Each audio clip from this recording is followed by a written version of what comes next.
Pretty much. This is the new, better, better, good equivalent for PlayStation 5 owners out there. Um, Essentially, quick breakdown not for the those of dripping. you The for dripping. the for those of you that don't understand like game cycles and whatnot. Long story short, when it comes to consoles like PlayStation, Xbox, and even Nintendo consoles and hardware, how it is if there's the initial release, then there's the updated release where it's like slimmer, more Refresh. the refresh where it's like more compact and more accessible, and then there's the pro release, So and it's happened for a good while now. And when the pro release happens, that means it's the end of the cycle for that console. So it's still kind of fucked up to think that this is the end of the PlayStation 5 cycle, Yep. and people are now just getting it. Let me see, because if I can remember correctly, PlayStation 5 didn't that fucking drop in 2019? Yep. PS5 dropped in 2020, I thought. 19. 2019? Okay. Yeah. 19. It was early pandemic. Okay. Yeah. Yeah, November. Yeah, it dropped the. Oh wait, no, here we go. 2020. It dropped 4 years ago. Okay. Because So yeah, they halfway revealed over. it in 2019, but then it dropped in Yeah, like 2020. late 2020. So it dropped. Yeah, like, it dropped like November during- of that year. I remember. Yeah. It, I was still it, at home. it dropped during the fucking during lockdown, during the dark age. Yeah. Right? So it's like now let's compare the so usually when it comes to consoles, their life cycle is at least 5 to 7 years, depending on the console. Now let's look at the PS4 release date. PS4 was released in 2013 alongside the Xbox One. PS4 Pro came out. Came out 3 years later. So this is slightly later than the PS4. But the problem is that using Astrobot is a perfect example. That game is perfectly utilizing all the processing power of the PS4, PS5, with like the particle effects on screen, with the fucking HDR, with the every It's fucking the most perfectly optimized game for the console at this exact moment in time. With that being said, it's like the PS4, the PS5 Pro, the PS5 is nowhere near like the PS4 Slim, where we have fucking games like Grand Theft Auto 5 or Uncharted 4 or God of War 2018 causing it to fucking chug and smoke. Still needing their second discs. Exactly. Second problem I have with this, there's it's really not that much of an upgrade, right? It's like they're like, oh hey, look at like it runs 40% faster than the PS4, the base PS5, and any like all these extra details you can see better. I'm like, the examples were dog shit. Takes out magnifying glass. One of the examples they had was like a guard tower in Last of Us Part 2, or Last of Us 2, where there was like a guardhouse, and in the PS4, PS5 version, there was like little detail. You could see like some rust and like some of the metalwork. And then on the Pro version, you see like more lines in the metalwork. I'm like, that's not $7.99. No, that's not $6.99 worth of fucking money and graphical detail, graphical fidelity. So it's like we still have not gotten the most out of these systems yet. Devs are just now figuring out how to program for this stuff without console parodying and going back to the PS4 or other previous generations of consoles. We are now just getting to this point. I would say 2025, 2026, realistically, is when you should start talking about a pro version, because, like how Mark mentioned, nobody can get a PS5 for like 2 years. Half the life cycle is already over half the life cycle.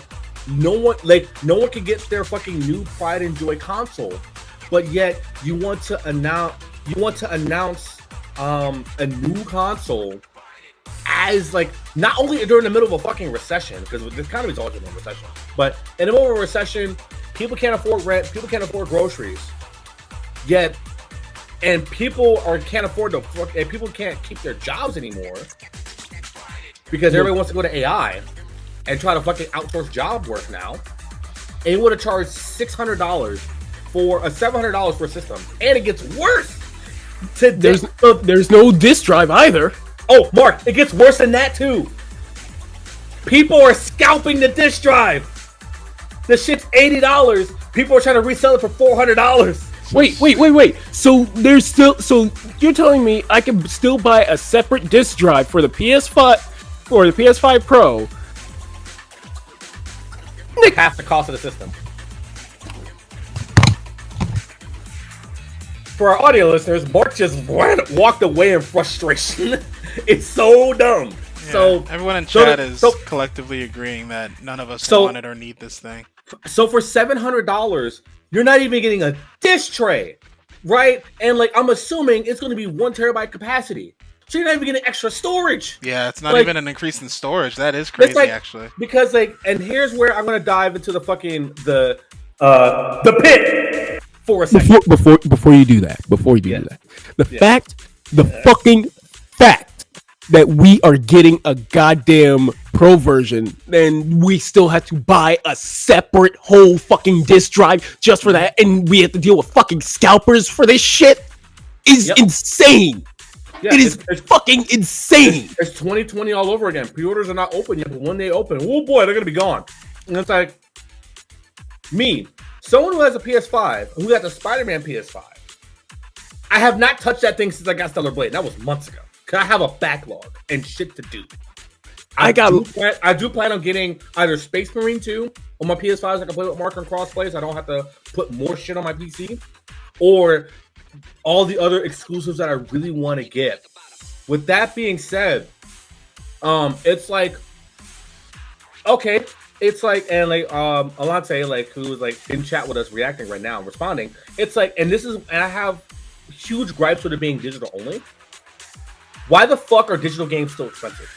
Like, I should get at least a $5 discount for buying a digital because there's no overhead to produce a Blu-ray disc. It's Gentlemen. Like, oh, if the game is $70, I should pay $64.99 for the digital version and then pay the full $70 for the disc. Yes, Mark. I'm going to step away for just a second. Like, get me something to hydrate myself. Like, I'm going to cool off because this is insane. Slaughter your thirst. Because shit like this, where it's just like, hey, we're gonna be doing this, and then literally just a few fucking months ago, where we had motherfuckers at Ubisoft saying, "Don't get used to owning your games." If we go to digital and we start doing shit like that, what the fuck is the point of even gaming anymore? Late stage capitalism. That's the point. Fuck. So yeah. So Mark needs a breather because fuck. Well, David and I are here. Like, yeah. Fuck.